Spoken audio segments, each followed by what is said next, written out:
Hai Sobat Teens, senang sekali rasanya kita dapat bertemu kembali dalam acara Teens for Christ. Pada hari ini, kembali kita akan merenungkan firman Tuhan yang ditulis oleh Pendeta Agatha Putri Awijaya dengan judul Menangis di Hadapan Allah. Dan ayat Alkitabnya diambil dari Ayub pasal 16 sampai pasal 17. Nah, sebelumnya teman-teman, perkenalkan saya Fernando Hasilon Sijabat.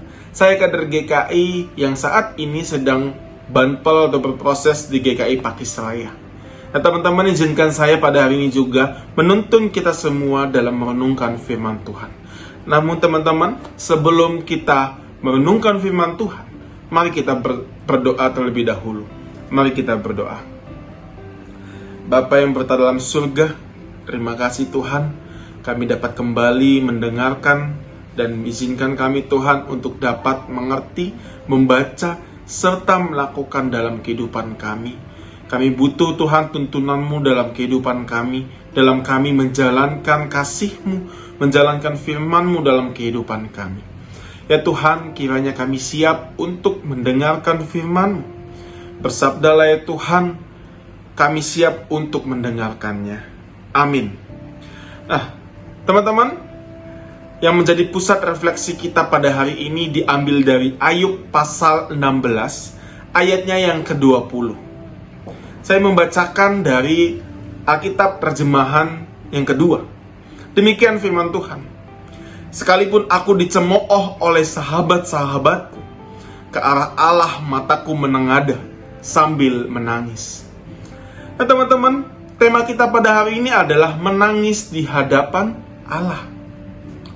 Sejak tahun 2020, jumlah penembakan massal di sekolah-sekolah jenjang TK sampai SMA di Amerika Serikat meningkat secara drastis.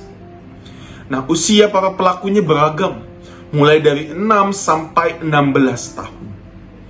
Profil dan karakter pelakunya juga berbeda-beda.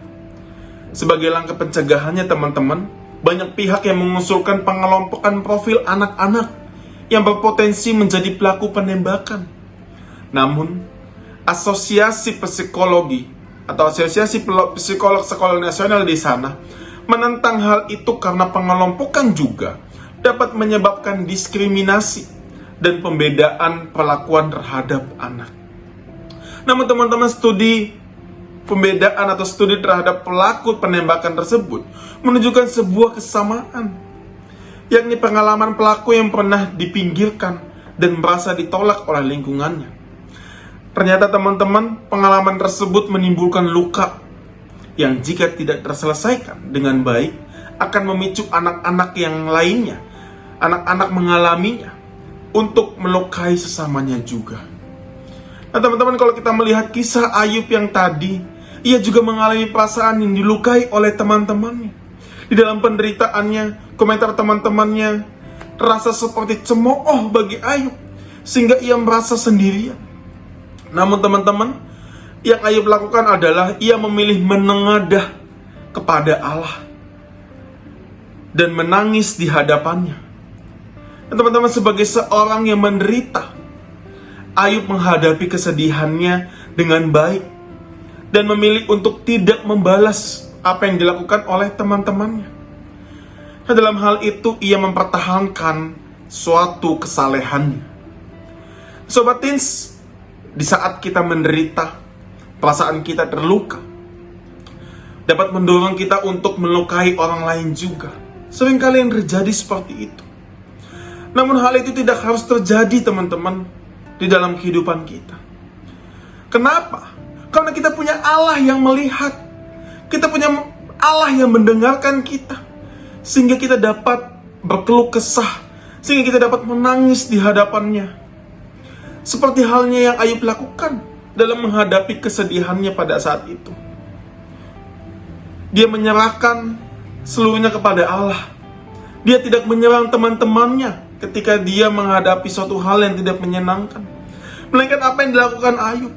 Ayub menengadah kepada Allah. Oleh karena itu teman-teman, kita pun dapat menghadapi kesedihan yang kita alami dengan kita menengadah kepadanya. Kiranya teman-teman, melalui perenungan kita hari ini, melalui kisah Ayub pada hari ini, kita dapat belajar. Kita dapat melihat bagaimana cara kita menghadapi suatu permasalahan dalam kehidupan kita dengan menengadah kepada Allah. Teman-teman, mari kita bersatu di dalam doa. Terima kasih Tuhan atas firman-Mu pada hari ini. Biarlah kami belajar menjadi seperti Ayub, di mana dalam permasalahan hidupnya, di mana banyak orang yang mencemooh dia, namun dia tetap bersandar kepadamu, namun dia tetap menengadahkan dirinya kepadamu. Dan biarlah Tuhan kami juga mau menjadi anak-anak-Mu, seperti yang Ayub lakukan. Kiranya Tuhan juga bekerja atas diri kami, dalam kami mewujudkan sifat-sifat atau seperti yang Ayub lakukan. Ya Tuhan, inilah doa kami yang kami panjatkan di dalam nama Yesus Kristus. Kami berdoa dan mengucap syukur. Amin. Nah, demikian Teens Renungan kita hari ini. Oleh karena itu, jangan lupa teman-teman untuk subscribe, like, dan juga kita mau membagikan video ini kepada teman-teman yang lainnya, sehingga mereka juga dapat merasakan sukacita dari Allah, merasakan firman Tuhan setiap harinya. Dan kiranya teman-teman, kita dapat berjumpa lagi pada acara Teens selanjutnya.